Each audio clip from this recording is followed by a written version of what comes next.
La selva del Pacífico. Una de las grandes preguntas que surgen es ¿cómo hacemos para proteger estos ecosistemas? ¿Será que la única forma es que no haya gente en estos sitios? Pues sí, esta es una pregunta frecuente. ¿Será que como nosotros los humanos somos unos depredadores ni los tenaces, la única forma de preservar los ecosistemas es mediante parques naturales donde nadie puede vivir? A que muchos de ustedes no sabían que en Colombia existen los territorios colectivos, que son territorios que quedan titulados a una comunidad, no a una sola persona. ¿Y será que al no estar titulados a una sola persona, se cumplirá la tragedia de los comunes? En un artículo que salió recientemente se discute si esta tragedia de los comunes se cumple en territorios con titulación colectiva. Es decir, si al tener títulos colectivos aumenta o disminuye la deforestación. Hoy tendremos desde Ciencia Café para sumarse a los autores de este artículo que nos van a contar sobre su investigación que integra economistas y biólogas. Veamos sus mercedes.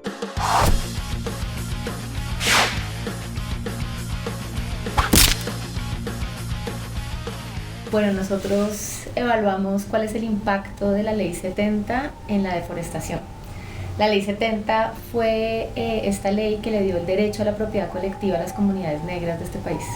Es una ley que ocurrió en 1993 a partir, digamos, de un artículo transitorio que se incluyó en la Constitución del 91. Y como que nadie de manera sistemática ha pasado a evaluar los efectos de esa ley y a una discusión sobre si esa ley tuvo relevancia en términos ambientales y sociales. Okay. La tragedia de los comunes, que digamos el término que acuñó Harding por allá en el 68, era básicamente haciendo alusión a esas tierras que no son de nadie.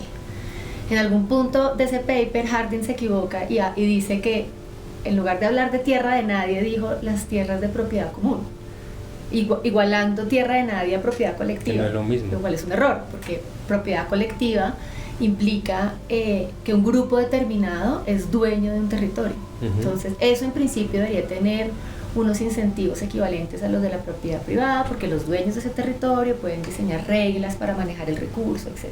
Todavía está la discusión de si la tragedia de los comunes se resuelve solamente con parques nacionales o también las comunidades de manera descentralizada pueden manejar los recursos.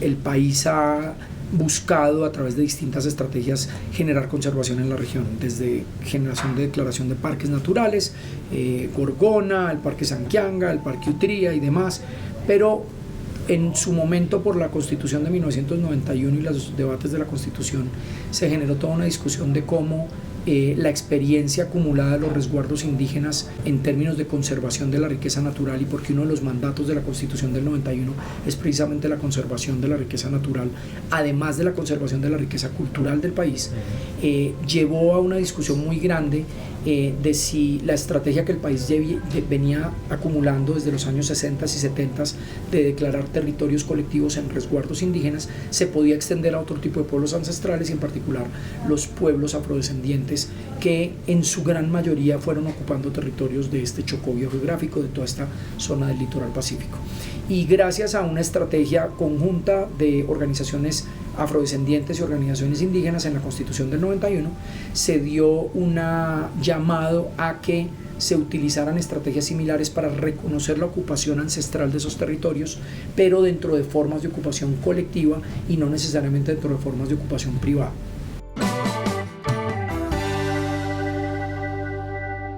Es un título que se le entrega a una comunidad.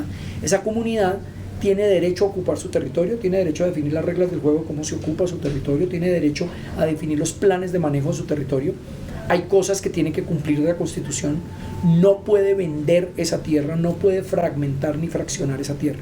Y estas comunidades empiezan a manejar su territorio a través de sus planes de manejo, planes de vida, estrategias de trabajo sobre la tierra, de asignación de estrategias de conservación, de producción, de extracción de material vegetal, de un montón de posibilidades económicas.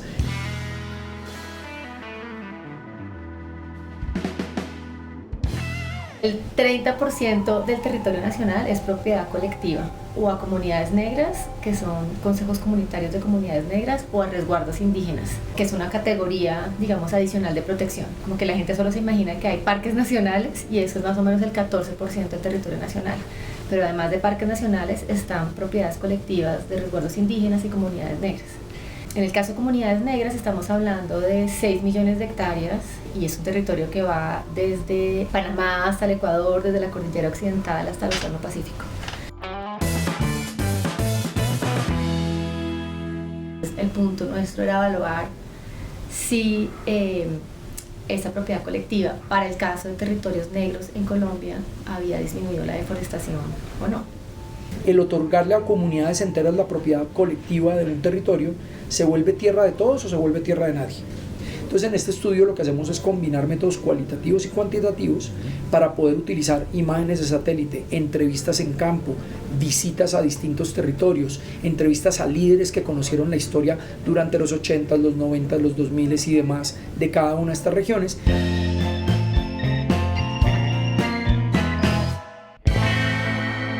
Bueno, sí, en este proyecto yo estaba encargada de la parte espacial, entonces el ARGIA es un programa, pero en general estamos hablando de sistemas de información geográfica, que son unos sistemas para computador que uno usa para organizar datos espaciales, y con datos espaciales me refiero básicamente a mapas.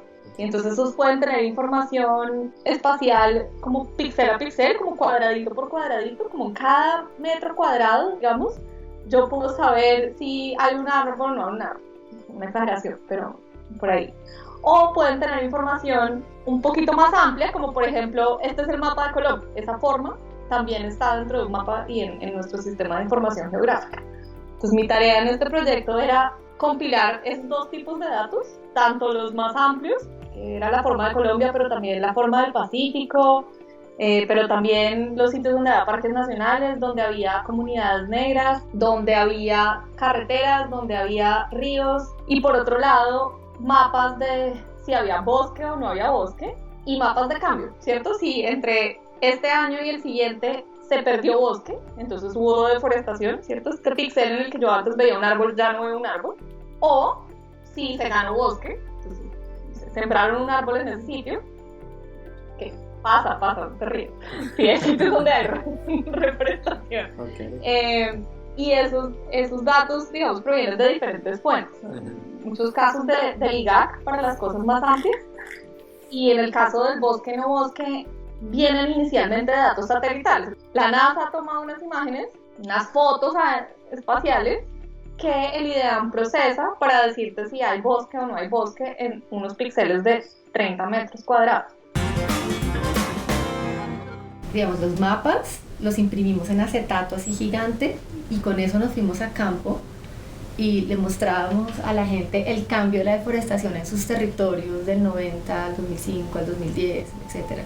Y la gente tenía que, pues les preguntábamos un poco, queríamos un poco validar esos mapas y luego que nos dijeran ellos qué creían que había pasado ahí, cuál era, digamos, el factor que estaba determinando la deforestación. Es muy bonito tener la retroalimentación de las personas en el campo sobre lo que nosotros estábamos haciendo desde el computador. Lo que nosotros pensábamos, ¿no? Acá es porque construyeron una carretera que se llama el bosque, o acá es porque hay cultivos ilegales, o etcétera, etcétera. Y la gente decía como desde el campo y mostrándoles, digamos, aquí con un poco de pueblos y cosas para dar una idea espacial de dónde estábamos, la gente decía si estaba de acuerdo o no estaba de acuerdo y si nuestros mapas tenían sentido o no tenían sentido, y nos ayudaron a ver algunos lugares, digamos, que teníamos que analizar un poco más, porque ellos en el campo no veían esa deforestación que nosotros veíamos, o no veían eso tan pristino como nosotros lo veíamos. Tal vez esto lo debía llegar antes, pero en el satélite pues básicamente uno ve la copa de los árboles. Entonces si la deforestación no está pasando en los árboles más altos, sino en los de más abajo, pues más difícil ver.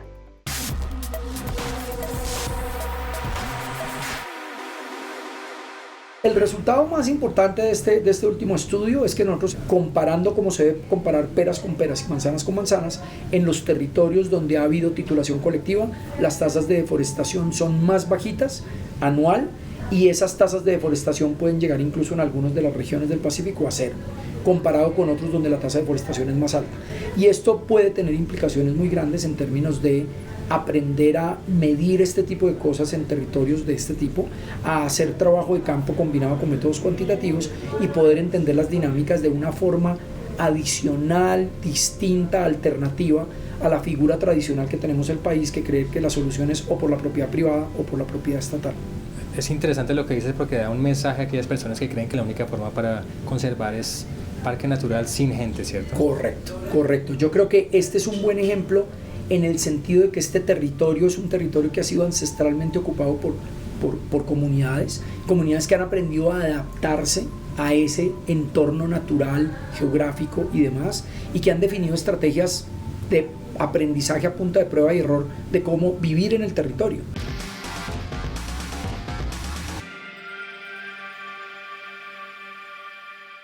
Esta definición de los derechos de propiedad es el primer paso y todavía hay mucho por hacer.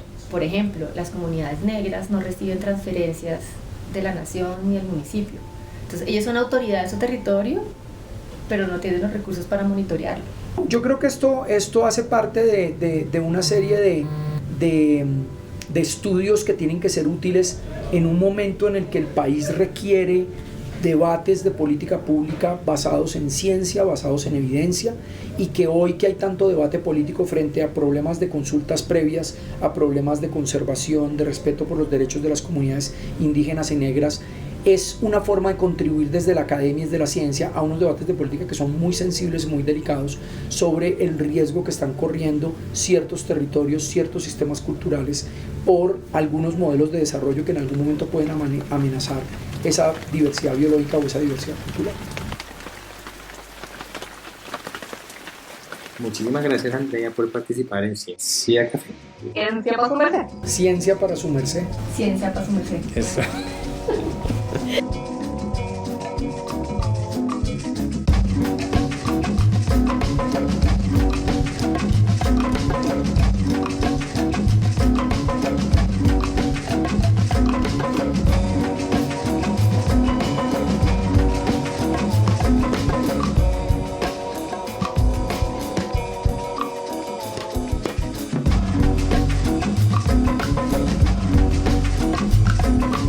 Si quieres ser notificado cuando salga un video nuevo, suscríbete a nuestro canal oprimiendo el botón rojo y después la campanita.